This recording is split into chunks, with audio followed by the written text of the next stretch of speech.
청소부 주제에 내가 독일어를 할 수 있다고? 뭘 안다고 떠들어대? 제가 통역을 해드려도 될까요? 너가 통역하면 연봉 10배 올려준다. 화장실 바닥을 닦던 55세 청소부가 어떻게 1,000억짜리 계약을 살렸을까요? 사연 시작합니다. 구독과 좋아요 꾹 눌러주세요. 새벽 4시 칠흑 같은 어둠을 찍고 자명종 소리가 요란하게 울려 퍼집니다. 서울 변두리의 낡고 비좁은 단칸방, 이불 속에서 거친 숨을 몰아쉬며 한 여자가 일어납니다. 올해 55살의 김미자 씨입니다. 눈을 뜨자마자 가장 먼저 찾는 것은 시원한 물 한 잔이 아니라 파스였습니다.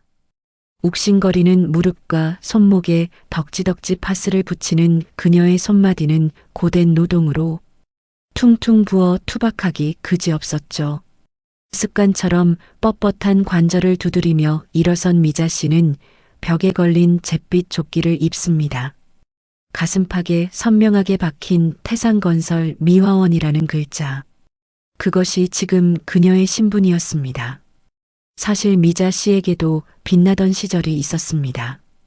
30년 전 미자 씨는 독일 프랑크푸르트 제약사의 현지 채용 통역사였습니다. 유창한 독일어와 뛰어난 업무 능력으로 김 실장이라 불리며 승승장구했죠. 그리고 그곳에서 평생의 반려자 명수 씨를 만났습니다. 명수 씨는 독일 대학 연구소의 천재 화학공학자였습니다. 누구나 부러워하는 커플이었죠. 10년 전 두 사람은 큰 꿈을 품고 한국에 돌아왔습니다. 명수 씨가 평생 연구한 친환경 소재 기술로 사업을 시작한 것입니다. 세상을 바꿀 신소재를 만들겠어. 남편의 눈은 소년처럼 반짝였습니다. 하지만 사람을 너무 믿은 게 화근이었습니다. 믿었던 동업자에게 기술을 통째로 빼앗기고 투자금까지 날리는 사기를 당했습니다. 그 충격으로 명수 씨는 뇌졸중으로 쓰러졌고 다시는 말을 할 수 없게 되었습니다. 남은 건 산더미 같은 빚과 말 못하는 남편뿐. 미자 씨는 독일어 학원 강사, 번역 아르바이트, 식당 서빙까지 안 해본 일이 없었습니다. 하지만 병원비는 눈덩이처럼 불어났고 결국 새벽부터 밤까지 뛸 수 있는 청소일에 정착한 것이 5년 전이었습니다. 채비를 마치고 나가려던 미자 씨의 시선이 화장대 구석, 먼지 쌓인 작은 액자에 머뭅니다.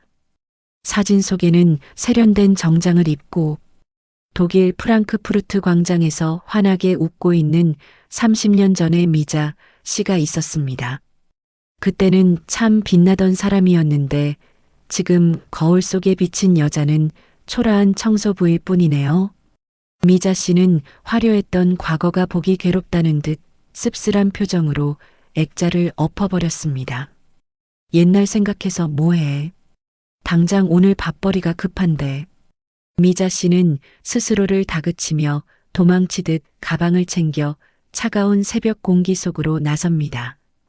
그렇게 무거운 발걸음으로 가장 먼저 들른 곳은 일터가 아닌 병원이었습니다. 여러 명이 함께 쓰는 다인실 병동, 그 중에서도 가장 구석지고 볕도 들지 않는 자리에 미자 씨의 남편 명수 씨가 누워 있었습니다. 초점 없는 눈으로 천장만 바라보는 남편. 미자 씨는 익숙한 손놀림으로 남편의 기저귀를 갈아줍니다. 고약한 냄새가 날 법도 하지만 그녀의 표정에는 귀찮은 기색 하나 없습니다. 그저 미안함과 안쓰러움만 가득할 뿐이었죠. 남편 명수 씨의 눈가에 물기가 고입니다. 말을 할 수 없는 그는 그저 눈빛으로 미안하다는 말을 전하고 있었습니다. 미자 씨가 남편의 손을 꼭 잡으며 속삭였습니다. 왜 울어, 여보? 나 괜찮아. 오늘만 버티면 월급날이야. 맛있는 거 사올게. 그때였습니다. 등 뒤에서 감정이라곤 조금도 섞이지 않은 사무적이고 딱딱한 목소리가 날아왔습니다. 보호자님, 이번 달 병원비 또 밀리셨어요. 병원 원무과 직원이었습니다. 미자 씨는 죄인처럼 어깨를 움츠리며 돌아섰습니다. 직원은 더 이상 봐줄 수 없다는 단호한 얼굴로 말을 이었습니다. 위에서 자꾸 압박 들어오는데 오늘까지 해결 안 되면 퇴원 조치할 수밖에 없습니다. 퇴원이라니요. 집으로 가면 남편은 당장 죽으라는 소리와 같았습니다. 미자 씨는 두 손을 비비며 간절하게 매달렸습니다. 선생님, 제발요. 오늘 월급날이에요. 들어오자마자 바로 입금할게요. 네, 제발 부탁드립니다. 깊게 숙인 미자 씨의 구분 등 그 처량한 뒷모습을 바라보는 남편 명수 씨는 자신의 무능함이 괴로운 듯 눈을 질끈 감아버렸습니다. 오전 9시 태산건설 본사 로비의 화장실, 병원에서의 비참함을 삼킬 새도 없이 미자 씨는 대걸레를 들고 남자 화장실 바닥을 닦고 있었습니다. 번쩍이는 대리석 바닥과는 달리 미자 씨의 마음은 시커멓게 타들어가고 있었죠. 그때 말끔한 정장을 차려입은 신입사원 2명이 들어왔습니다.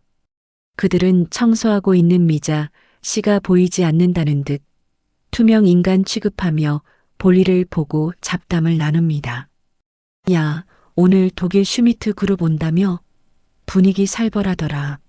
한 사원이 말을 꺼내자 옆에 있던 다른 사원이 맞장구를 쳤습니다. 최 전무님 지금 난리 났어. 이번 계약 깨지면 해외 사업부 다 날아간다고. 사원들이 손을 씻고 물을 털며 나갑니다. 바닥에 물이 흥건하게 튀었죠. 미자 씨는 급히 걸레를 들고 다가가 닦으려 했습니다. 혹시라도 그들의 길에 방해가 될까봐 잔뜩 위축된 목소리로 양해를 구했습니다. 죄송합니다. 잠시만 지나갈게요. 그 순간 사원 한 명의 구두 끝에 미자 씨의 더러운 걸레가 살짝 스쳤습니다. 사원은 마치 오물이라도 묻은 것처럼 인상을 팍 쓰며 짜증을 내질렀습니다. 아씨, 아줌마, 눈을 어디다 두고 다녀요? 이거 이태리제 구두인데. 미자 씨는 바닥에 엎드리다시피 허리를 숙이며 연신 사과했습니다. 죄송합니다. 제가 급해서 얼른 닦아드리겠습니다. 하지만 사원은 미자 씨의 손을 뿌리치며 더 거칠게 쏘아붙였습니다. 됐어요. 아침부터 재수없게 진짜. 냄새나게 왜 자꾸 들이대? 노골적인 경멸을 담은 독서를 뱉고 사원들은 나갔습니다. 덩그러니 남겨진 미자 씨는 멍하니 그들의 뒷모습을 바라보다가 이내 묵묵히 다시 바닥을 닦았습니다. 눈물조차 사치인 하루가 또 그렇게 흐르고 있었습니다. 점심시간이 다 될 무렵 미자 씨는 건물 옥상 구석에 쭈그려 앉아 식은 믹스커피를 마시고 있었습니다. 웅웅거리는 시래기 소음 사이로 전화벨이 울렸습니다. 딸 지은이었습니다. 수화기 너머로 울음을 억지로 삼키는 딸의 목소리가 들려왔습니다. 엄마, 나 그냥 휴학할게. 등록금이 너무 비싸. 장학금도 못 받았는데. 가슴이 철렁 내려앉았습니다. 하지만 미자 씨는 딸에게 가난의 짐을 지우기 싫어 일부러 씩씩하게 목소리를 높였습니다. 야, 김지은, 너 그게 무슨 소리야? 엄마가 돈 걱정하지 말라고 했지? 딸은 울먹이며 대답했습니다. 엄마 청소일 힘들잖아. 아빠 병원비도 벅찬데 내 등록금까지 어떻게. 엄마의 고생을 알기에 더 미안해하는 딸의 진심이 미자 씨의 가슴을 찔렀습니다. 목이 메어왔지만 꾹 참으며 미자 씨는 서글픈 거짓말을 내뱉었습니다. 엄마 이번에 야간 수당이랑 보너스 두둑하게 챙겼어. 돈 썩어나니까 넌 공부나 해. 알았어? 전화를 끊자마자 참았던 한숨이 길게 터져나왔습니다. 보너스는커녕 당장 가불이라도 사정해봐야 할 처지였으니까요. 오후 2시 대회의실 앞 복도에는 팽팽한 긴장감이 감돌았습니다. 해외사업부 최 전무가 잔뜩 굳은 표정으로 서 있었습니다. 그 옆에는 박 팀장과 젊은 통역사가 사시나무 떨듯 떨고 있었죠. 최 전무는 통역사의 넥타이를 거칠게 잡아당기며 으름장을 놓았습니다. 야, 너 명문대 나왔다고 뻐기더니 오늘 실수하면 내 손에 죽는다. 알았어? 이 계약 1,000억짜리야. 1,000억? 공포에 질린 통역사는 고개를 조아리며 식은 땀만 흘렸습니다. 그때 엘리베이터가 열리고 독일 슈미트 그룹 대표단이 내렸습니다. 냉랭하기 그지없는 표정의 독일인들. 미자 씨는 복도 구석에서 쓰레기통 비닐을 갈아 끼우며 그 모습을 곁눈질로 지켜봤습니다. 그때 슈미트 회장이 옆 사람에게 독일어로 속삭이는 소리가 미자 씨의 귀에 정확히 꽂혔습니다. 이 회사 입구부터 플라스틱 냄새가 진동을 하는군. 친환경 기업 맞아? 미자 씨의 귀가 쫑긋했습니다. 독일어를 알아들은 것이죠. 하지만 최 전무 일행은 그 말을 전혀 알아듣지 못한 채 그저 비굴한 억지 미소만 지으며 그들을 회의실로 안내했습니다. 30분 뒤 굳게 닫힌 회의실 안은 아수라장이 되었습니다. 문틈으로 고성이 새어나왔습니다. 전문 용어를 모르는 통역사가 더듬거리는 소리가 들렸습니다. 그게 우리 회사의 기술은 그러니까 촉매를 써서. 그 순간 슈미트 회장이 책상을 쾅 치며 일어나는 소리가 복도까지 울렸습니다. 슈미트 회장의 분노에 찬 독일어가 터져 나왔습니다. 촉매? 지금 친환경 공정에 화학 촉매를 쓴다는 거요? 장난합니까? 그리고 서툰 한국어로 최후 통첩을 날렸습니다. 더 이상 얘기 필요 없다.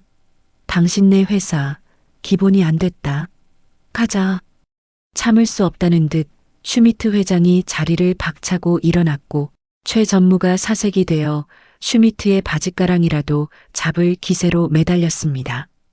다급함에 이성을 잃은 그는 죄 없는 부하 직원에게 화풀이했습니다. 아, 회장님, 잠시만요. 오해입니다. 최 전무는 통역사를 노려보며 고함을 질렀습니다. 아, 너 통역 똑바로 안 해. 결국 슈미트 회장 일행은 씩씩거리며 회의실을 나갔고 최 전무는 어쩔 줄 몰라 하며 그 뒤를 쫓았습니다. 복도에서 걸레를 빨고 있던 미자 씨는 입술을 깨물었습니다. 엉터리 통역 때문에 회사가 망해가는 꼴을 더 이상 두고 볼 수 없었던 그녀는 쥐고 있던 걸레를 던져두고 용기를 내어 최 전무 앞을 막아섰습니다. 전무님, 통역이 잘못되고 있어요. 제가 해봐도 될까요? 난데없는 청소부의 등장에 최 전무는 기가 찼습니다. 1,000억짜리 계약이 날아가게 생겼는데 감히 청소부가 훈수를 두다니요. 그는 미자 씨를 벌레 보듯 훑어내리며 고함을 쳤습니다. 뭐, 청소부 주제에 뭘 안다고 떠들어대? 당장 안 비켜. 하지만 미자 씨는 물러서지 않았습니다. 하지만 이대로 보내시면 계약은 끝이잖아요. 속는 셈 치고 기회를 주세요. 미자 씨가 버티자 최 전무의 얼굴이 울그락불그락해졌습니다. 그때 야속하게도 엘리베이터 도착 알림음이 복도를 울렸습니다. 슈미트 회장이 막 엘리베이터에 타려는 절체절명의 순간 최 전무의 눈동자가 흔들렸습니다. 지금 저들을 놓치면 자신은 끝장이었습니다. 이판사판이라는 생각이 스친 그는 미자 씨의 어깨를 거칠게 잡아 끌었습니다. 도끼가 서린 눈빛으로 그녀를 슈미트 회장 쪽으로 떠밀며 이를 갈았습니다. 좋아. 내가 그렇게 잘났으면 책임져. 이번 일 해결하면 내 연봉 10배 준다. 지푸라기라도 잡는 심정 반, 홧김에 내지르는 억지였습니다. 하지만 미자 씨에게 그 말은 구원의 동아줄처럼 들렸습니다. 남편의 병원비, 딸의 등록금, 지긋지긋한 빚더미를 끊어낼 유일한 기회였으니까요. 미자 씨의 눈이 번쩍 뜨였습니다. 정말입니까? 최 전무의 거친 끄덕임과 동시에 미자 씨는 끼고 있던 낡은 고무장갑을 벗어 바닥에 패대기 쳤습니다. 철퍼덕. 물기 젖은 고무장갑이 바닥에 떨어지는 소리와 함께 미자 씨의 굽었던 허리가 꼿꼿하게 펴졌습니다. 그녀의 눈빛은 더 이상 초라한 청소부의 것이 아니었습니다. 30년 전 독일을 누비던 엘리트 김 실장의 눈빛이 돌아와 있었습니다. 미자 씨는 닫혀가는 엘리베이터 문을 향해 성큼성큼 걸어갔습니다. 그리고 그녀의 입에서 그동안 꾹꾹 눌러 담아왔던 유창하고 우아한 독일어가 터져 나왔습니다. 슈미트 회장님, 잠시만 제 이야기를 들어주십시오. 독일 회장이 놀란 눈으로 미자 씨를 돌아보며 엘리베이터 문을 잡았습니다. 태상건설의 운명을 건, 그리고 미자 씨의 인생을 건 진짜 승부가 시작되는 순간이었습니다. 닫히던 엘리베이터 문이 다시 열렸습니다. 미자 씨의 유창한 독일어에 놀란 슈미트 회장이 손을 들어 문을 잡은 것입니다. 회색 작업복을 입은 중년 여성의 입에서 나온 완벽한 발음과 정중한 어조.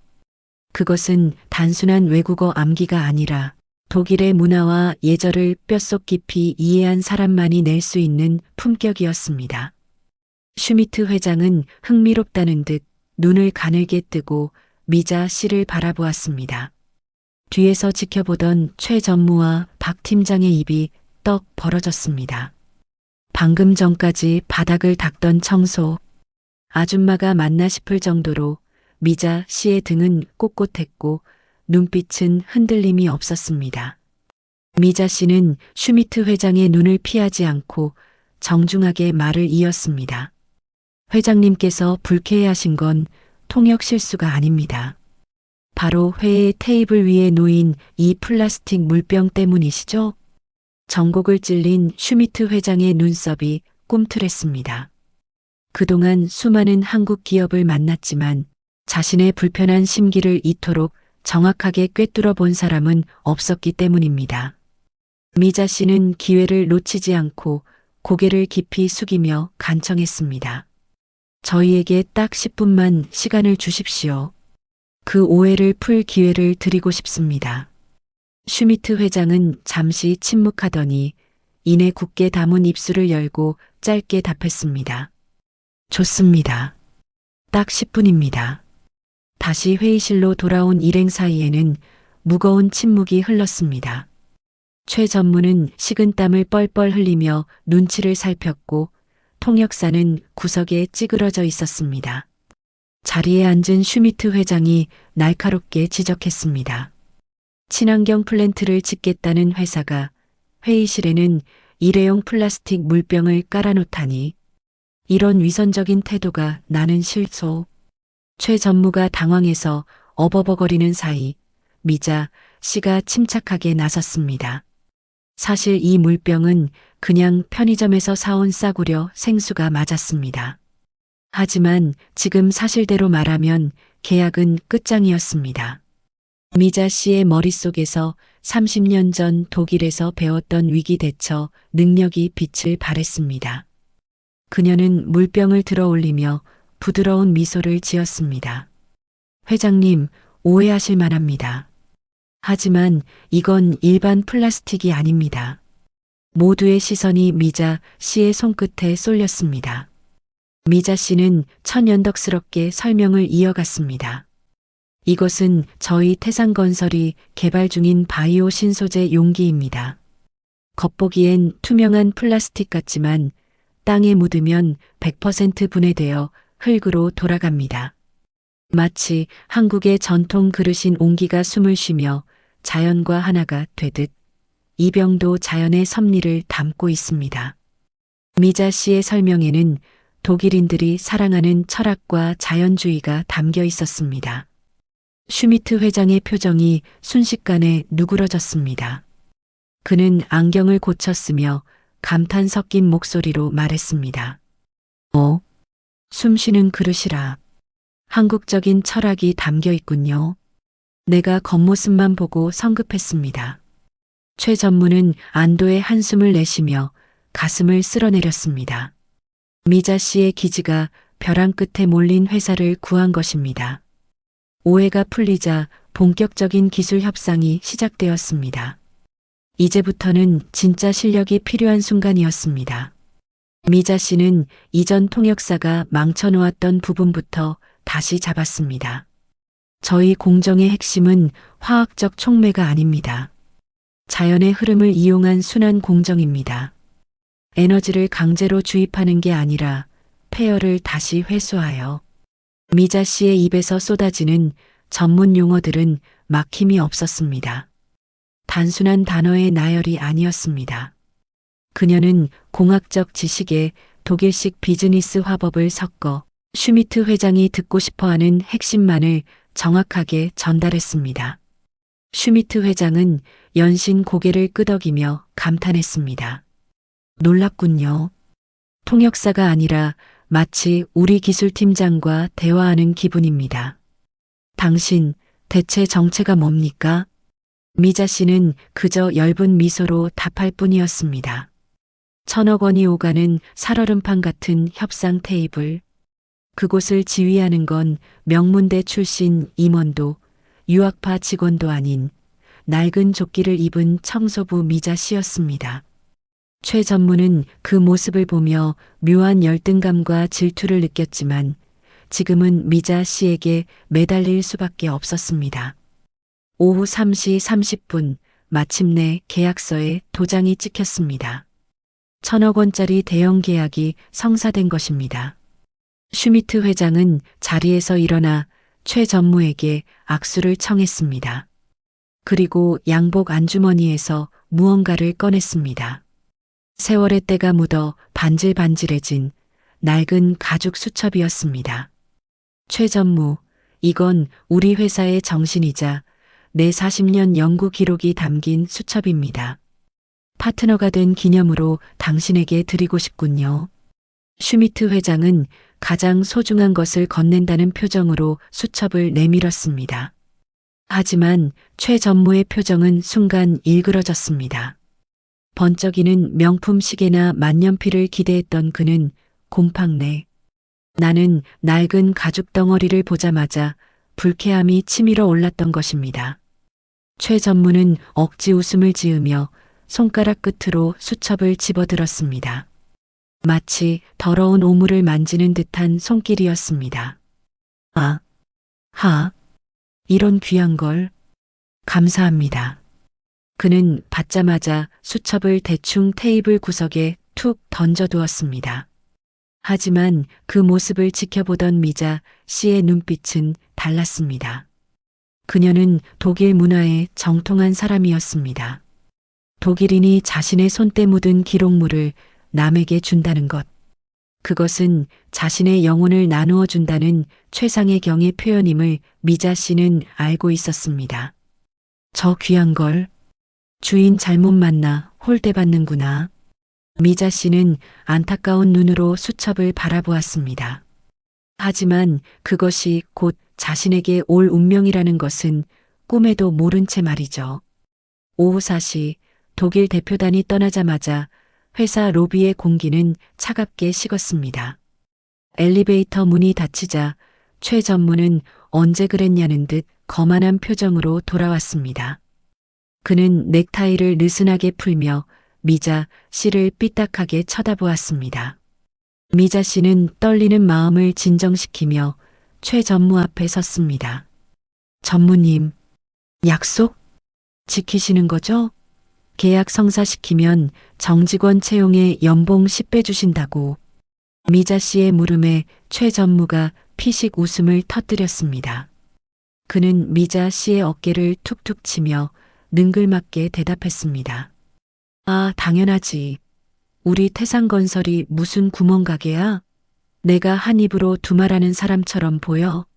미자 씨의 얼굴에 화색이 돌았습니다. 드디어 해냈다는 안도감이 밀려왔습니다. 최 전무는 세상 친절한 목소리로 말을 이었습니다. 오늘은 늦었으니까 내일 아침 일찍 전무실로 와. 계약서 쓰고 바로 입금해 줄 테니까. 알았지?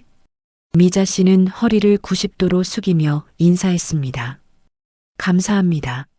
정말 감사합니다, 전무님. 하지만 고개를 숙인 미자 씨는 보지 못했습니다. 최 전무가 뒤에 서 있던 박 팀장에게 보낸 싸늘하고 은밀한 눈짓을 말입니다. 그것은 약속의 이행이 아니라 더러운 뒤처리를 지시하는 신호였습니다.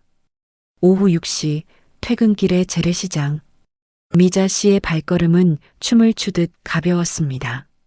그녀는 평소라면 가격표만 보고 지나쳤을 정육점 앞에 멈춰 섰습니다. 아저씨, 여기 한우 등심 제일 좋은 걸로 주세요. 마블링 꽃처럼 핀 걸로요. 정육점 주인이 깜짝 놀라 눈을 동그랗게 떴습니다. 아이고, 미자씨. 콩나물값 100원도 깎던 양반이 웬일이야? 로또라도 맞았어? 미자씨는 활짝 웃으며 답했습니다. 로또보다 더 좋은 일 있어요. 오늘 우리 집 잔치할 거니까 넉넉하게 주세요. 미자씨는 지갑 속에 꼬깃꼬깃 아껴둔 현금을 몽땅 털어 고기값을 치렀습니다. 비닐봉지를 든 손은 묵직했지만 마음만은 깃털처럼 가벼웠습니다. 시장 골목을 걸어가는 그녀의 등 뒤로 노을이 따뜻하게 내려앉았습니다. 내일이면 모든 고생이 끝난다는 희망이 그녀를 감싸고 있었습니다. 저녁 7시 30분 미자 씨의 좁은 단칸방. 휴대용 가스버너 위에서 고기가 지글지글 익어가는 소리가 방 안을 가득 채웠습니다. 고소한 기름 냄새가 눅눅한 곰팡내를 밀어내고 있었습니다. 딸 지은이는 믿기지 않는다는 표정으로 고기를 집어먹으며 물었습니다. 엄마, 진짜야? 진짜 그 전무님이 연봉 10배 준대? 미자 씨가 상추에 고기를 듬뿍 얹어 딸의 입에 넣어주며 대답했습니다. 그럼 대기업 임원인데 거짓말하겠어? 내일 아침에 가서 도장만 찍으면 돼. 오물거리는 딸의 볼을 보자 가슴 밑바닥에서 뜨거운 것이 울컥 치솟았습니다. 지은아, 너 이제 휴학 안 해도 돼. 내일 당장 등록금 내자. 그리고 아빠도 볕 잘 드는 1인실로 옮겨드릴 거야. 우리 딸 그동안 고생 많았지? 엄마의 말에 딸이 먹던 것을 멈추고 와락 품에 안겼습니다. 엄마. 미자 씨는 딸의 등을 토닥이며 눈시울을 붉혔습니다. 30년 전 독일에서 꿈을 키우던 김 실장은 사라졌지만 가족을 지켜낸 엄마 김미자는 오늘 승리했습니다. 창밖에는 어둠이 짙게 깔리고 있었습니다. 내일 아침 자신을 기다리고 있는 것이 장밋빛 미래가 아닌 차가운 배신과 함정이라는 사실을 꿈에도 모른 채 미자 씨는 세상에서 가장 행복한 밤을 보내고 있었습니다. 다음 날 아침 9시 태산건설 본사 로비에는 여느 때와 다름없이 활기찬 아침 햇살이 쏟아지고 있었습니다. 하지만 그 햇살을 받는 미자 씨의 마음은 그보다 더 눈부시게 설레고 있었죠. 미자 씨는 장롱 깊숙한 곳에서 꺼낸 가장 깔끔한 옷을 입고 어제 시장에서 산 연분홍 립스틱도 수줍게 발랐습니다. 오늘이면 10배 연봉 계약서에 도장을 찍고 지긋지긋한 가난과 이별하는 날이니까요. 안내 데스크로 향하는 미자 씨의 발걸음은 구름 위를 걷는 듯 가벼웠습니다. 저 전무실로 오라고 하셔서 왔는데요. 미자 씨가 상기된 목소리로 말했습니다. 하지만 직원의 반응은 싸늘하기 그지없었습니다. 그녀가 어딘가로 눈짓을 보내자 대기하고 있던 건장한 보안 요원 2명이 다가와 미자 씨의 양팔을 거칠게 낚아챘습니다. 뭐 하는 짓입니까? 이거 놓으세요. 미자 씨가 놀라 소리쳤습니다. 하지만 보안 요원은 낮고 위압적인 목소리로 답할 뿐이었습니다. 조용히 하시죠. 전무님 지시입니다. 지하 보안실로 갑니다. 미자 씨는 영문도 모른 채 환한 로비를 뒤로하고 어두컴컴한 지하 엘리베이터로 끌려 들어갔습니다. 천국인 줄 알았던 곳이 순식간에 지옥 입구로 바뀌는 순간이었습니다. 엘리베이터가 지하 3층에 멈추고 습하고 퀴퀴한 곰팡이 냄새가 진동하는 보안실 문이 열렸습니다. 그 좁은 방 안에는 최 전무와 박 팀장이 팔짱을 낀 채 서슬퍼런 눈빛으로 기다리고 있었습니다. 그들 앞 테이블에는 미자 씨가 평소 쓰던 낡은 청소 카트가 엎어져 있었고 그 옆엔 금장 장식이 번쩍이는 회장의 명품 만년필이 놓여 있었죠. 분위기가 심상치 않음을 느낀 미자 씨가 떨리는 입술을 떼었습니다. 전무님, 계약서 쓴다고 오라고 하셔놓고 이게 무슨? 그러자 최 전무가 혀를 차며 싸늘하게 비아냥거렸습니다. 쯧쯧, 아줌마 돈 욕심내더니 결국 손버릇까지 나빴어? 감히 회장님 선물하신 내 만년필에 손을 대? 미자 씨는 머리를 한 대 얻어맞은 듯 멍해졌습니다. 도둑이라니요. 평생을 가난해도 정직하게 살아온 그녀였습니다. 무슨 말씀이세요? 전 본 적도 없어요. 맹세코 손 뗀 적 없습니다. 미자 씨가 억울함에 가슴을 치며 소리쳤습니다.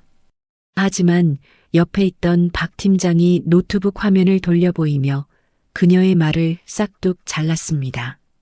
증거가 이렇게 명백한데 발뺌하십니까? 화면 속에는 미자 씨가 청소 카트를 밀고 전무실 복도를 지나가는 CCTV 영상이 재생되고 있었습니다. 누가 봐도 평범한 청소 장면이었지만 박 팀장은 그것이 범행 증거라며 몰아세웠습니다. 이 영상 경찰에 넘길까요? 1,000억짜리 계약 앞둔 회사에서 절도 사건이라. 박 팀장은 입꼬리를 비틀며 가장 아픈 곳을 찔렀습니다. 합의는 절대 없습니다. 아, 참. 따님 곧 졸업반이라면서요? 엄마가 절도 전과자 되면 딸 취업길은 어떻게 되려나? 자식을 볼모로 잡는 비열한 협박. 그 말 한마디에 미자 씨의 얼굴에서 핏기가 싹 가셨습니다. 다리에 힘이 풀려 주저앉을 뻔한 그녀에게 최 전무가 종이 한 장을 들이밀었습니다. 그러게 진작 주제를 알았어야지. 이거 쓰고 조용히 나가면 경찰엔 안 넘길게. 그것은 자발적 퇴사 및 임금 포기 각서였습니다. 최 전무가 으름장을 놓았습니다. 연봉 10배? 도둑한테 줄 돈은 없어. 당장 사인해. 미자 씨의 손이 사시나무 떨듯 떨렸습니다. 여기서 버티면 딸의 앞길이 막힙니다. 미자 씨는 피눈물을 흘리며 결국 그 더러운 종이 위에 붉은 지장을 찍고 말았습니다. 지장을 찍는 손가락 끝이 불에 댄 듯 뜨거웠습니다. 이제 됐지? 당장 끌어내. 최 전무의 명령에 보안 요원들이 미자 씨를 짐짝처럼 끌고 나갔습니다. 그렇게 미자 씨가 내동댕이 쳐진 곳은 회사 건물 뒷문, 악취가 진동하는 쓰레기장이었습니다.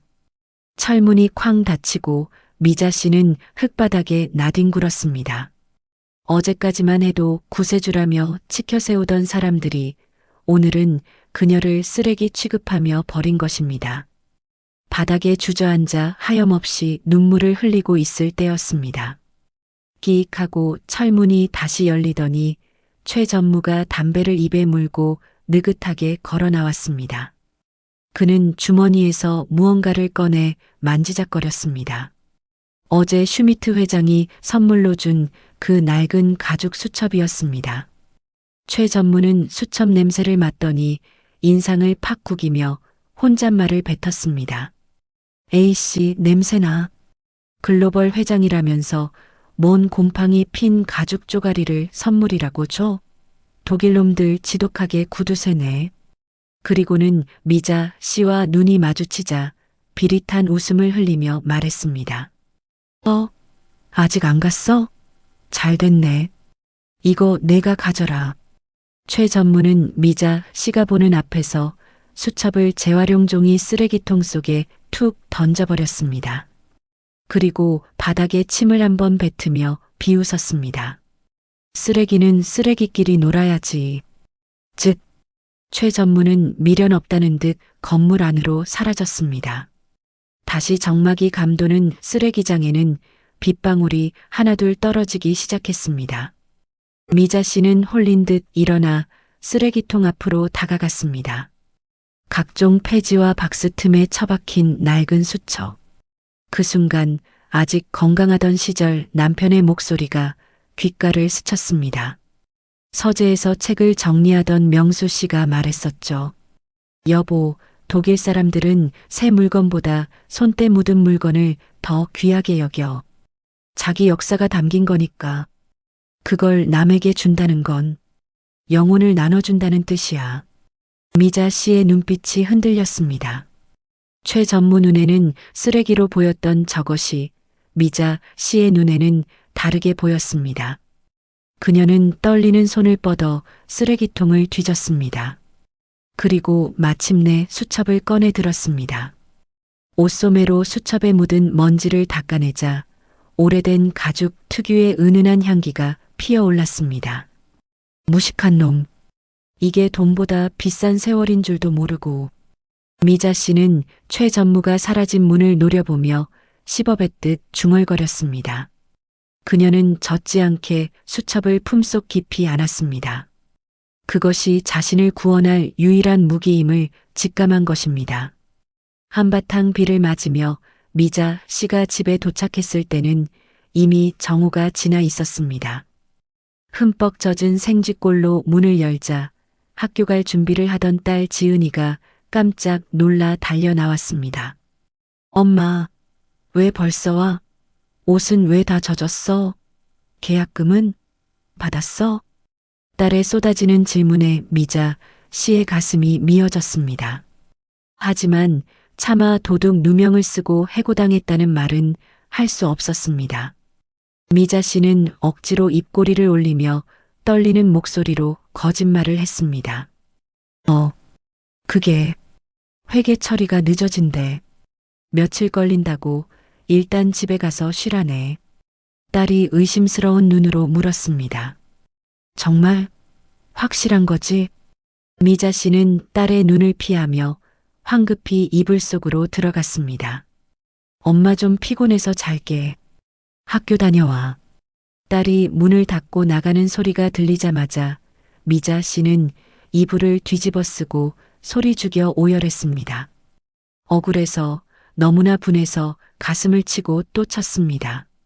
어느덧 밤이 깊어 시계 바늘은 10시를 가리키고 있었습니다. 딸이 잠든 고요한 방 안. 미자 씨는 부은 눈을 비비며 책상 스탠드를 켰습니다. 그리고 품속에 숨겨왔던 그 수첩을 꺼냈습니다. 노란 불빛 아래 가죽 표지에서 세월의 흔적이 묻어났습니다. 미자 씨는 떨리는 손으로 수첩을 펼쳤습니다. 누렇게 바랜 종이 위에는 독일어 필기체가 빽빽하게 적혀 있었습니다. 돋보기 안경을 끼고 한 줄 한 줄 읽어 내려가던 미자 씨의 호흡이 점점 거칠어졌습니다. 세상에, 이건 마지막 장을 넘기던 미자 씨의 손이 딱 멈췄습니다. 그곳에는 복잡한 화학식과 함께 붉은 펜으로 강조된 문구가 있었습니다. 무탄소 친환경 콘크리트 최종 배합 공식 마이너스 슈미트. 미자 씨는 입을 틀어막았습니다. 이것은 단순한 메모장이 아니었습니다. 태산건설이 그토록 원했던 1,000억 원짜리 기술의 원본 설계도였습니다. 최 전무가 쓰레기통에 버린 것은 낡은 수첩이 아니라 회사의 미래였던 것입니다. 어둠 속에서 미자 씨의 눈이 서늘하게 빛났습니다. 그녀는 수첩을 덮으며 나직이 음조렸습니다. 최 전무, 이제 갑과 을이 바뀌었어. 대반전의 서막이 오르고 있었습니다. 같은 시각 태산건설 최 전무의 사무실. 오후 2시 최 전무의 사무실에는 향긋한 커피향 대신 승리의 콧노래가 흐르고 있었습니다. 눈엣가시 같던 청소부 미자를 쫓아내고 1,000억 원 계약까지 따냈으니 세상이 다 제 것 같았겠죠. 최 전무는 푹신한 가죽 의자에 몸을 파묻으며 창밖을 내려다보며 여유를 만끽하고 있었습니다. 그때였습니다. 책상 위에 놓인 화상 전화기가 요란한 비명처럼 울려 퍼졌습니다. 발신자는 독일 슈미트 그룹 비서실이었습니다. 최 전무는 거만한 미소를 지으며 통화 버튼을 눌렀습니다. 헬로, 무슨 일이십니까? 계약금 입금 확인 전화인가요? 하지만 모니터 속 독일 비서의 표정은 얼음장처럼 차가웠습니다. 그녀는 다짜고짜 최 전무의 심장을 옥죄는 말을 뱉어냈습니다. 슈미트 회장님 지시입니다.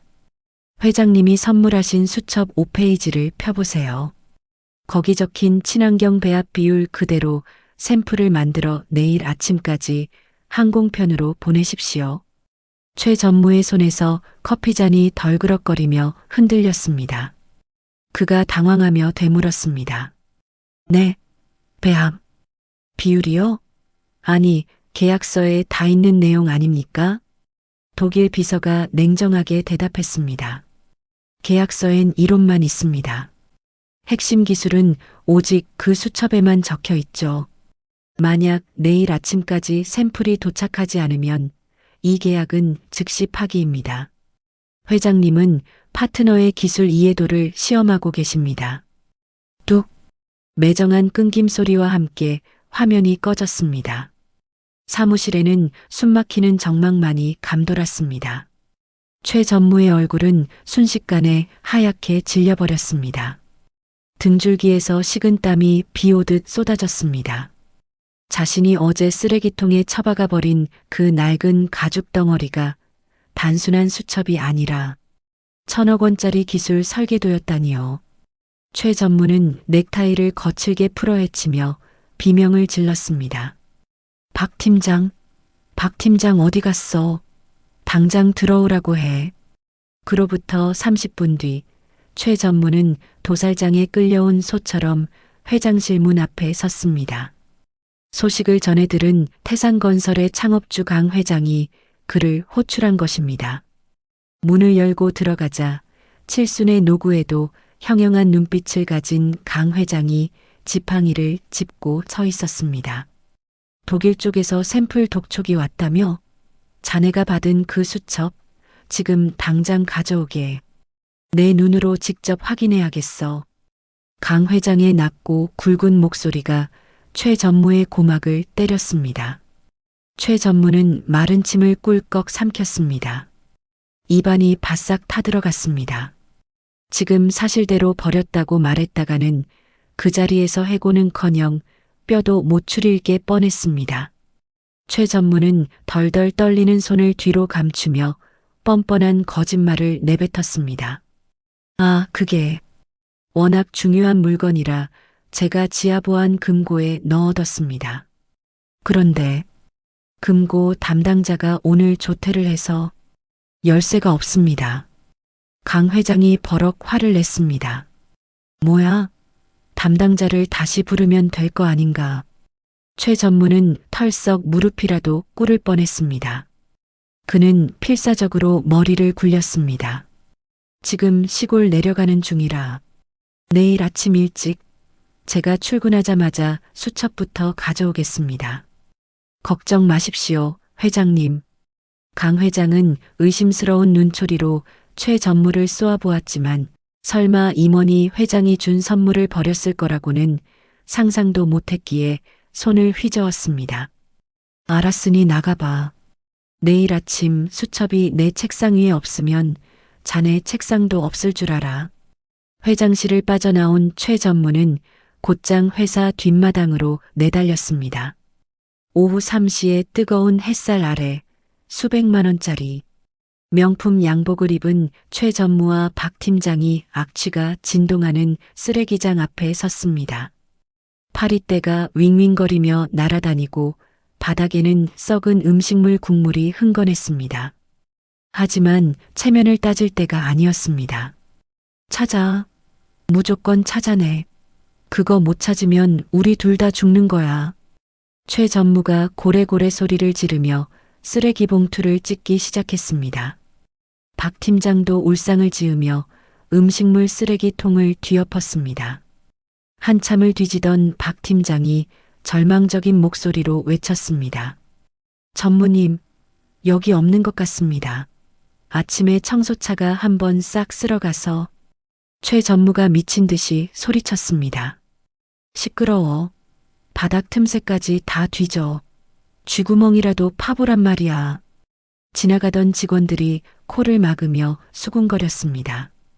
평소 결벽증이 있다며 직원들에게 소독제를 뿌려대던 최 전무가 지금은 구정물을 뒤집어 쓴 채 쓰레기 더미를 뒹굴고 있었으니까요. 그야말로 꼴사나운 풍경이었습니다.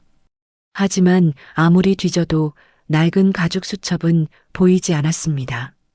최 전무는 썩은 양배추 껍질이 묻은 손으로 머리카락을 쥐어뜯으며 절규했습니다. 으악, 어디 간 거야? 내 수첩, 내 돈 1,000억. 결국 쓰레기통을 다 뒤져도 수첩이 나오지 않자 오후 4시경 두 사람은 온몸에서 시궁창 냄새를 풍기며 경비실로 들이닥쳤습니다. 코를 쥐는 경비원을 밀쳐내고 박 팀장이 CCTV 영상을 돌려보았습니다. 오늘 아침 9시 40분 이후 뒷문 CCTV 빨리 돌려봐. 화면 속에서 최 전무가 수첩을 버리고 가는 장면이 나왔습니다. 그리고 잠시 후 쭈그리고 앉아있던 미자 씨가 쓰레기통을 뒤지는 모습이 포착되었습니다. 그녀가 수첩을 꺼내 먼지를 털고 소중하게 품에 안고 가는 장면까지 선명하게 찍혀 있었습니다. 최 전무가 모니터를 주먹으로 내리치며 고함을 질렀습니다. 저 도둑년, 당장 집으로 쳐들어가. 내 수첩 훔쳐간 게 저 여자였어. 버린 건 자신이었지만 이제 와서 그는 미자 씨를 도둑으로 몰고 있었습니다. 최 전무의 눈에 핏발이 섰습니다. 타겟은 확인되었습니다. 이제 뺏어오는 일만 남았습니다. 최 전무가 분노로 길길이 날뛰던 그 시각, 저녁 7시. 미자 씨의 단칸방은 고요하기만 했습니다. 미자 씨는 책상에 앉아 수첩의 내용을 노트에 옮겨 적고 있었죠. 독일어 원문을 한국어로 번역하고 수첩에 적힌 복잡한 화학 기호와 배합 비율을 꼼꼼하게 정리했습니다. 정리가 끝나자 미자 씨는 잠시 고개를 들어 책장 한 구석을 바라보았습니다. 그곳에는 뽀얗게 먼지가 앉은 두꺼운 양장본 책 한 권이 꽂혀 있었습니다. 미자 씨는 조심스럽게 그 책을 꺼내 들었습니다. 책 표지에는 독일어로 고분자 화학공학론이라고 적혀 있었죠. 바로 병원에 누워있는 남편 명수 씨의 책이었습니다. 30년 전 명수 씨는 독일 연구소에서 누구나 탐내던 천재 화학공학자였습니다. 한국에 돌아와 세상을 바꿀 신소재를 만들겠다며 야심차게 사업을 시작했지만 사람을 너무 믿은 탓에 사기를 당하고 충격으로 쓰러지고 말았죠. 이 책은 남편의 찬란했던 꿈이자 멈춰버린 영광의 상처였습니다. 미자 씨는 책을 어루만지며 슬픈 미소를 지었습니다. 여보, 당신이 그토록 연구하고 싶어 했던 친환경 기술, 엉뚱하게 내가 손에 넣었네. 미자 씨는 결심한 듯 커터칼을 들었습니다. 그리고 남편의 책 속지 안쪽을 네모나게 파내기 시작했습니다. 사각사각 종이 잘리는 소리가 방안을 채웠습니다. 남편의 지식이 담긴 책 속에 슈미트 회장의 수첩을 쏙 집어넣었습니다. 겉표지를 덮자 책은 감쪽같이 평범한 화학서적으로 돌아왔습니다. 이것은 단순한 은신처가 아니었습니다. 못다 이룬 남편의 꿈이 이제 아내인 미자 씨를 지켜줄 가장 든든한 방패가 되어주는 순간이었습니다. 미자 씨는 안경을 벗으며 나직하게 중얼거렸습니다. 명수 씨, 당신이 좀 지켜줘. 저 사람들한테 절대 안 뺏길 테니까. 어느덧 밤 9시가 되었습니다. 고요하던 미자 씨의 집 앞 골목길에 어둠을 뚫고 검은 세단 한 대가 멈춰 섰습니다. 차에서 내린 최 전무와 박 팀장, 그리고 덩치 큰 용역들의 그림자가 골목을 가득 메웠습니다. 동네 개들이 낯선 살기를 느끼고 요란하게 짖어댔습니다. 박 팀장이 미자 씨의 집 낡은 철문을 쾅쾅 두드렸습니다. 김미자, 안에 있는 거 다 알아. 문 열어. 철문이 부서질 듯 흔들렸습니다. 최 전무는 초조한 듯 손톱을 물어뜯으며 발을 동동 구르고 있었습니다. 빨리 문 따. 시간 없어. 들어가서 집안 다 뒤엎어서라도 찾아내. 금방이라도 문을 부수고 들어갈 기세였습니다. 1,000억 원이 걸린 수첩을 찾기 위해서라면 그들은 무슨 짓이든 할 준비가 되어 있었습니다. 그때였습니다. 굳게 닫혀있던 현관문이 벌컥 열렸습니다.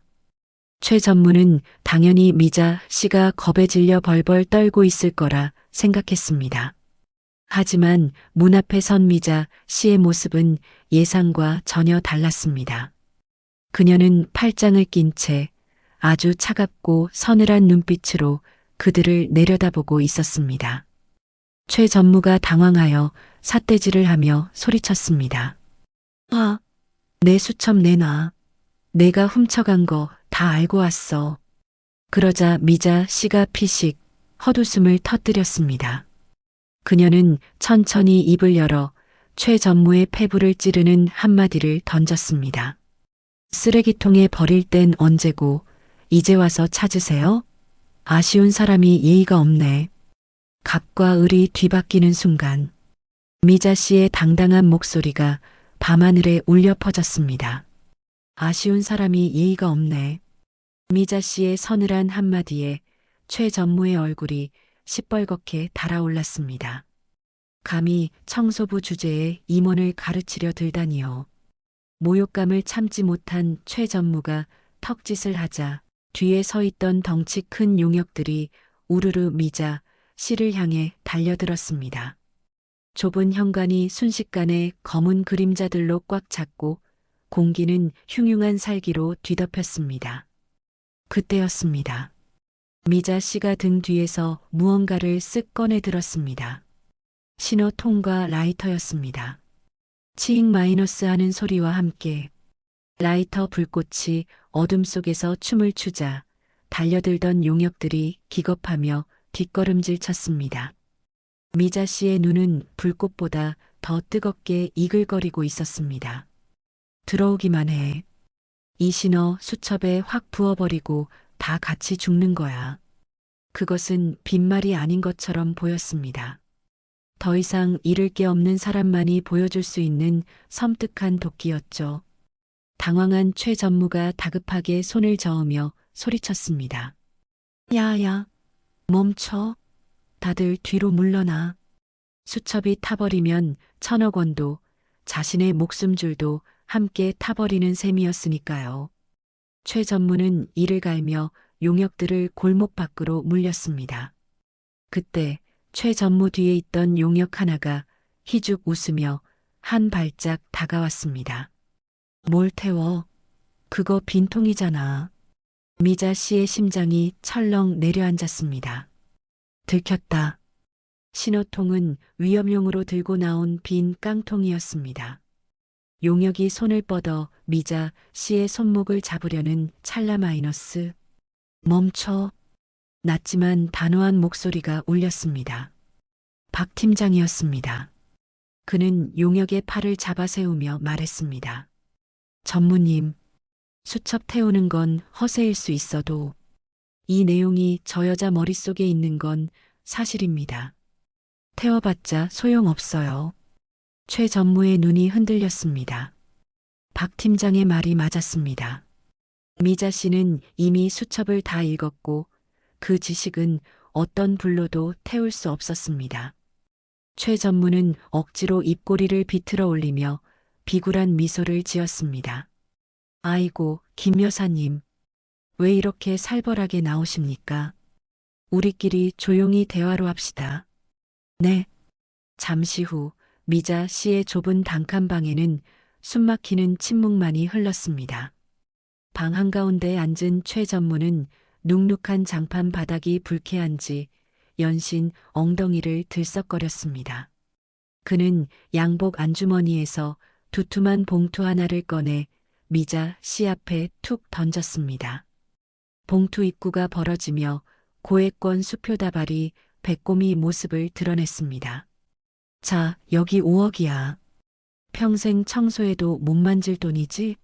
이거 받고 수첩 내놔. 그리고 조용히 시골로 내려가. 최 전무는 선심 쓴다는 듯 거만하게 다리를 꼬았습니다. 도둑 누명을 씌운 것에 대한 사과는커녕 돈으로 입을 막으려는 천박한 속물근성에 미자 씨의 표정이 차갑게 굳어갔습니다. 그녀는 봉투를 집어들었습니다. 최 전무의 입가에 그러면 그렇지 않은 비릿한 미소가 번지는 순간이었습니다. 파스스 마이너스. 미자 씨는 봉투 안에 든 수표들을 꺼내더니 그대로 최 전무의 얼굴을 향해 뿌려버렸습니다. 하얀 종이 조각들이 눈 내리듯 최 전무의 얼굴을 때리고 바닥으로 흩어졌습니다. 최 전무가 경악하며 소리쳤습니다. 뭐 하는 짓이야? 미자 씨가 싸늘하게 대답했습니다. 사람 잘못 봤어. 날 도둑년으로 만든 건 돈으로 해결 안 돼. 내 명예, 내 자존심은 5억이 아니라 500억을 줘도 못 사. 미자 씨의 호통에 최 전무는 넋이 나간 듯 멍하니 입을 벌렸습니다. 미자 씨는 휴대폰을 꺼내 사진 한 장을 보여주었습니다. 수첩의 가장 중요한 페이지, 배합 공식이 적힌 부분을 찍은 사진이었습니다. 이 공식, 이미 내 머릿속에 다 들어있어. 수첩을 뺏어가도 소용없다는 뜻이야. 사색이 된 최 전무가 바닥을 기듯 무릎을 꿇었습니다. 이제 갑과 을은 완벽하게 역전되었습니다. 저기, 김 여사님, 아니 선생님, 원하는 게 뭡니까? 다 들어줄게요. 제발 살려만 주십시오. 미자 씨는 차가운 눈으로 그를 내려다보며 조건을 걸었습니다. 내일 아침 9시 주주총회. 내가 직접 갑니다. 회장님과 주주들 앞에서 내가 브리핑하고 내 누명 내 입으로 벗을 겁니다. 만약 막으면 이 수첩은 영원히 세상에서 사라질 줄 아세요. 선택의 여지가 없었습니다. 최 전무는 울며 겨자 먹기로 고개를 끄덕일 수밖에 없었습니다. 협상은 끝났고 최 전무 일행은 쫓겨나듯 집 밖으로 나왔습니다. 대문 밖을 나서자마자 굽실거리던 최 전무의 표정이 악기처럼 돌변했습니다. 그는 옆에 있던 박 팀장의 정강이를 걷어차며 낮게 으르렁거렸습니다. 야, 박 팀장. 내일 아침 로비에 애들 쫙 가라. 박 팀장이 놀라며 되물었습니다. 네. 하지만 방금 약속하셨잖습니까? 최 전무가 이를 갈며 대답했습니다. 미쳤어? 저 여자가 회장님 만나면 우린 끝장이야. 로비 들어오자마자 덮쳐서 수천만 뺏고 창고에 가둬버려. 주주총회장엔 절대 무슨 일이 있어도 못 들어오게 해. 비열한 플랜 B였습니다. 최 전무는 분을 사귀지 못한 채 먼저 차를 타고 떠나버렸고 박 팀장만이 홀로 남아 미자 씨의 집을 감시하게 되었습니다. 어느덧 자정이 가까워진 시각. 골목길 가로등 아래서 박 팀장은 초조하게 담배를 피우고 있었습니다. 내일 작전이 실패하면 모든 책임은 자신이 뒤집었을 게 뻔했습니다. 그때 등 뒤에서 부드러운 목소리가 들렸습니다. 박 팀장님. 박 팀장이 화들짝 놀라 돌아보자 미자 씨가 따뜻한 캔커피 2개를 들고 서 있었습니다. 밤 공기가 차네요. 이거 하나 드세요. 미자 씨는 경계하는 박 팀장의 손에 따뜻한 커피를 쥐어주며 옆에 나란히 섰습니다. 그리고 무심한 듯 툭 뼈있는 말을 던졌습니다. 박 팀장님도 가장이시죠? 저처럼 자식 키우는 입장일 텐데. 박 팀장의 눈동자가 흔들렸습니다. 미자 씨는 그 틈을 놓치지 않았습니다. 최 전무가 시켜서 만년필 조작한 거 제가 모를 줄 아세요? 이번 일 터지면 최 전무가 박 팀장님 지켜줄 것 같습니까? 그 사람은 꼬리가 밟히면 몸통을 살리기 위해 꼬리부터 자를 사람이에요. 바로 당신처럼요. 전곡을 찔린 박 팀장의 손이 떨려왔습니다. 평소 최 전무가 자신을 소모품 취급하던 기억들이 스쳐 지나갔겠죠. 미자 씨가 마지막으로 말을 이었습니다. 내일 아침 줄을 잘 서세요. 썩은 동아줄을 잡을지 아니면 저와 함께 진실을 밝히고 당당하게 사실지. 미자 씨는 대답을 강요하지 않고 정중하게 목례를 한 뒤 집으로 들어갔습니다. 남겨진 박 팀장은 식어가는 캔커피를 꽉 쥐며 깊은 고뇌에 빠졌습니다. 적의 내부에 균열이 가기 시작한 것입니다. 다음 날 아침 7시 결전의 날이 밝았습니다. 미자 씨는 장롱 깊숙한 곳 방습제와 함께 보관해 두었던 비닐 커버를 벗겼습니다. 30년 전 독일 유학 시절 슈미트 교수의 추천으로 처음 샀던 짙은 남색 정장이었습니다. 유행은 조금 지났지만 원단은 여전히 고급스럽고 기품이 흘렀습니다. 거울 앞에 선 미자 씨가 재킷을 걸쳤습니다. 낡은 조끼를 입은 구부정한 청소부는 더 이상 거울 속에 없었습니다. 그곳에는 1,000억 원짜리 기술을 움직이는 당당한 전략가 김 실장이 서 있었습니다. 명수 씨, 나 다녀올게. 지은아, 엄마가 오늘 다 끝내고 올게. 미자 씨는 남편의 책 속에 숨겨두었던 수첩을 꺼내 가방에 넣었습니다. 그리고 낡은 현관문을 열고 세상 밖으로 나섰습니다. 아침 햇살이 그녀의 어깨 위로 비장하게 쏟아져 내렸습니다. 이제 모든 것을 되돌릴 시간이었습니다. 오전 8시 30분 태상건설 본사 로비에는 폭풍 전야 같은 긴장감이 감돌았습니다. 출근하는 직원들 사이로 로비 기둥 뒤에는 건장한 용역들이 숨을 죽인 채 대기하고 있었죠. 그 맨 앞에는 박 팀장이 초조한 기색으로 시계를 들여다보고 있었습니다. 로비에 들어오자마자 덮쳐서 끌고 가라는 최 전무의 지시, 그리고 썩은 동아줄을 잡지 말라던 미자 씨의 경고 사이에서 그의 눈동자는 심하게 흔들리고 있었습니다. 그때 회전문이 돌아가며 또각또각 힘찬 구두 소리가 로비를 울렸습니다. 낡은 작업 조끼 대신 짙은 남색 정장을 입은 미자 씨가 들어섰습니다. 단정하게 빗어넘긴 머리와 확신에 찬 눈빛, 30년의 세월을 뛰어넘어 독일을 누비던 김 실장이 부활한 듯한 압도적인 아우라에 지나가던 직원들조차 걸음을 멈추고 쳐다볼 정도였죠. 미자 씨는 숨어있는 용역들을 이미 알고 있다는 듯 곧장 박 팀장 앞으로 걸어와 멈춰 섰습니다. 그리고 아무 말 없이 그를 똑바로 응시했습니다. 그 눈빛은 묻고 있었습니다. 당신의 선택은 무엇입니까? 박 팀장의 목을 대가 크게 움직였습니다. 1초가 1년 같던 정적 끝에 박 팀장이 천천히 손을 들어 올렸습니다. 용역들이 튀어나오려던 찰나 박 팀장의 손이 그들을 제지했습니다. 물러서. 이분은 손님이시다. 박 팀장의 명령에 용역들이 당황하며 주춤거렸습니다. 박 팀장은 미자 씨를 향해 깊숙이 고개를 숙이며 떨리지만 정중한 목소리로 말했습니다. 전무님은 대회의실에 계십니다. 모시겠습니다. 미자 씨의 입가에 옅은 미소가 번졌습니다. 어젯밤 건넨 캔커피의 온기가 얼어붙었던 양심을 녹인 것입니다. 미자 씨는 박 팀장의 에스코트를 받으며 당당하게 엘리베이터에 올랐습니다. 적의 수족이 든든한 아군이 되는 순간이었습니다. 같은 시각 20층 대회의실 공기는 무겁게 가라앉아 있었습니다. 상석에 앉은 강 회장이 지팡이로 바닥을 쿵 찍으며 호통을 쳤습니다. 시간이 다 됐어. 독일로 보낼 샘플은? 수첩은 가져왔나? 최 전무는 억지로 짜낸 눈물을 훔치며 연기를 시작했습니다. 회장님, 죽을 죄를 지었습니다.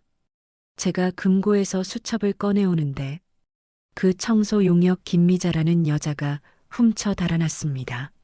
아무래도 경쟁사에서 심어놓은 산업 스파이 같습니다. 강 회장이 놀라며 되물었습니다. 뭐야? 스파이? 주주들이 술렁거렸고 강 회장의 얼굴은 불그락푸르락해졌습니다. 최 전무는 회심의 미소를 속으로 삼키며 말을 이었습니다. 제가 막으려다가 밀쳐져서 경찰에 신고는 했습니다만 이미 해외로 도주했을지도 모릅니다. 그런질 나쁜 여자를 고용한 제 불찰입니다. 자신의 무능을 감추기 위해 힘없는 청소부에게 모든 죄를 뒤집어 씌우는 파렴치한 거짓말. 회의실은 최 전무의 각본대로 흘러가는 듯 했습니다. 그때였습니다. 누가 도둑입니까?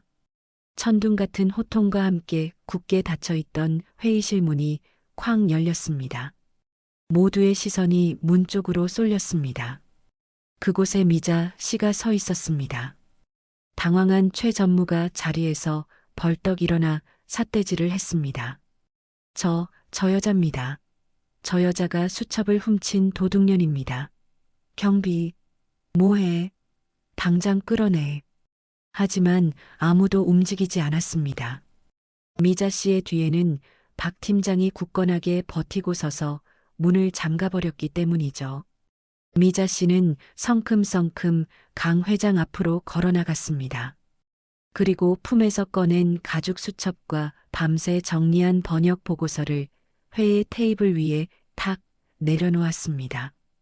강 회장님, 대개 임원께서는 이 귀한 걸 쓰레기통에 버리셨더군요. 제가 주워왔습니다. 강 회장이 떨리는 손으로 수첩을 집어들었습니다. 슈미트 회장의 친필 서명이 선명했습니다. 미자 씨는 숨 쉴 틈도 주지 않고 브리핑을 시작했습니다. 이 수첩은 단순한 메모가 아닙니다. 슈미트 회장이 40년간 연구한 무탄소 콘크리트의 핵심 배합비입니다. 화학 전공자인 제 남편의 도움을 받아 분석해보니 기존 공정보다 비용은 30% 줄고 강도는 2배 높아집니다. 미자 씨는 화이트보드 앞으로 다가가 마커를 잡았습니다. 슥슥 거침없이 써내려가는 독일어와 복잡한 화학식? 그녀의 입에서 흘러나오는 전문적인 설명은 좌중을 압도했습니다. 30년 전 독일 유학파 출신의 엘리트다운 완벽한 프레젠테이션이었습니다. 주주들 사이에서 감탄사가 터져나왔습니다. 멍하니 보고 있던 강 회장이 최 전무를 노려보았습니다. 눈빛에는 서리빨이 서려 있었습니다. 최 전무, 자네는 이걸 몰랐나? 최 전무가 사색이 되어 발뺌했습니다. 아닙니다. 저 여자가 훔쳐가서 제가 설명을 못 드린 겁니다. 다 거짓말입니다. 끝까지 발뺌하는 최 전무를 보며 미자 씨는 한숨을 쉬듯 고개를 저었습니다. 그리고 주머니에서 녹음기를 꺼내 재생 버튼을 눌렀습니다. 아줌마 카트에 만년필 넣어 도둑으로 몰아서 내쫓아 연봉 10배? 도둑한테 줄 돈은 없어. 최 전무의 목소리가 회의실 스피커를 타고 쩌렁쩌렁 울려 퍼졌습니다.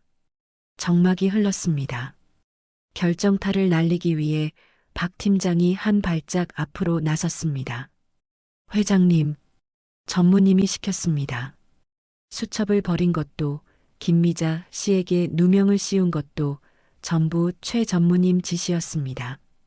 강 회장이 지팡이를 들어 허공을 내리치며 고함쳤습니다. 이 짐승만도 못한 놈. 모든 것이 끝났습니다. 최 전무는 다리에 힘이 풀려 바닥에 주저앉았습니다. 보안 요원들이 달려들어 그의 양팔을 꺾어 올렸습니다. 회장님, 제가 잘못했습니다. 한 번만 용서해 주십시오. 박 팀장, 너 이 자식? 최 전무는 개처럼 질질 끌려나가며 절규했지만 닫히는 문 뒤로 사라진 그의 비명은 누구의 귀에도 닿지 않았습니다. 인과응보. 탐욕의 끝은 비참한 파멸뿐이었습니다. 소란이 가라앉자 강 회장은 천천히 자리에서 일어났습니다. 그리고 미자 씨 앞으로 다가와 칠순의 노구를 90도로 굽혀 정중하게 고개를 숙였습니다. 김미자 씨, 아니 김 선생, 못난 내 직원이 저지른 죄를 용서해 주시오. 그리고 우리 회사를, 아니 내 얼굴을 살려줘서 정말 고맙소. 회장의 진심 어린 사과에 미자 씨의 눈시울이 붉어졌습니다. 지난 며칠간 겪었던 수모와 서름이 눈 녹듯 사라지는 순간이었습니다. 30분 뒤 회장실. 강 회장은 미자 씨 앞에 새로운 계약서를 내밀었습니다. 약속한 10배 연봉, 당연히 드려야지. 그리고 김 선생 같은 인재를 청소부로 썩힐 순 없소. 우리 해외사업부 고문이사로 모시고 싶소. 수락해 주겠소? 파격적인 제안이었습니다. 미자 씨는 잠시 계약서를 바라보다가 펜을 들어 사인했습니다. 그리고 조용히 입을 열었습니다. 감사합니다. 하지만 조건이 하나 있습니다. 강 회장이 고개를 갸웃하며 물었습니다. 말씀하시오. 무엇이든 들어드리리다. 미자 씨의 눈빛이 따뜻하게 빛났습니다. 지하 3층 주차장 구석에 있는 청소 노동자 휴게실. 지상으로 옮겨주세요. 창문도 있고 햇볕도 잘 드는 곳으로요. 그리고 그분들 식대, 임원들과 똑같이 올려주세요. 그게 제 조건입니다. 자신의 성공보다 동료들의 처우를 먼저 챙기는 미자 씨. 강 회장은 잠시 멍하니 있다가 허허 웃으며 미자 씨의 손을 맞잡았습니다. 역시 슈미트 회장이 수첩을 맡길 만한 분이구려. 약속하겠소. 1년 후 어느 화창한 봄날, 태산건설 로비 앞에 검은색 고급 세단이 미끄러지듯 멈춰 섰습니다. 운전기사가 문을 열자 세련된 정장 차림의 미자 씨가 내렸습니다. 이제는 누구나 고개를 숙이는 김미자 이사님이 되었지만 그녀의 발걸음이 향한 곳은 임원실이 아니었습니다. 햇살이 환하게 쏟아지는 1층 로비 한편, 새로 만들어진 쾌적한 미화원 휴게실. 미자 씨는 문을 활짝 열고 들어갔습니다. 예전 동료들이 편안한 소파에 앉아 쉬고 있다가 미자 씨를 보고 벌떡 일어나려 했습니다. 어머, 이사님 오셨어요? 미자 씨는 손사래를 치며 그들을 다시 자리에 앉혔습니다. 그리고 익숙한 솜씨로 자판기에서 믹스커피를 뽑아들었습니다. 언니, 무릎은 좀 어때? 병원비 모자라면 말해. 그리고 앉아. 나랑 커피 한잔하게. 미자 씨는 1년 전 그날처럼 동료들 틈에 끼어 앉아 호호 불어가며 믹스커피를 마셨습니다. 1,000억 원을 움직이는 손이지만 거친 손마디를 가진 친구의 손을 잡는 것을 더 소중히 여기는 사람. 그리고 그날 저녁 미자 씨는 꽃다발을 들고 병원을 찾았습니다. 1인실 창가에는 따스한 봄 햇살이 쏟아지고 있었고 침대에는 남편 명수 씨가 앉아 있었습니다. 기적이 일어난 건 6개월 전이었습니다. 최고의 재활치료와 미자 씨의 헌신적인 간병 끝에 명수 씨는 조금씩 의식을 되찾기 시작했습니다. 아직 말은 어눌했지만 손가락은 움직일 수 있게 되었죠. 미자 씨가 침대 옆에 앉자 명수 씨가 떨리는 손으로 스케치북에 무언가를 썼습니다. 고마워. 사랑해. 미자 씨의 눈에서 눈물이 흘러내렸습니다. 1년 전 쓰레기장에 내동댕이 쳐지던 그날, 포기하지 않기를 정말 잘했습니다. 나도 사랑해, 명수 씨. 우리 이제 다시 시작이야. 창밖으로 벚꽃이 흩날렸습니다. 가난하고 초라했지만 결코 비굴하지 않았던 청소부. 미자 씨의 반란은 그렇게 모두가 행복해지는 완벽한 해피엔딩으로 막을 내렸습니다. 여러분, 오늘 이야기 어떠셨나요? 세상이 아무리 차갑게 등을 돌려도 끝까지 양심을 지킨 사람은 결국 이기더라고요. 혹시 지금 힘드신 분 계시다면 미자 씨처럼 오늘 하루만 버텨보세요. 내일은 분명 다를 테니까요. 이 이야기가 마음에 드셨다면 구독과 좋아요 한 번씩 부탁드립니다. 여러분의 응원이 다음 이야기에 힘이 됩니다. 감사합니다.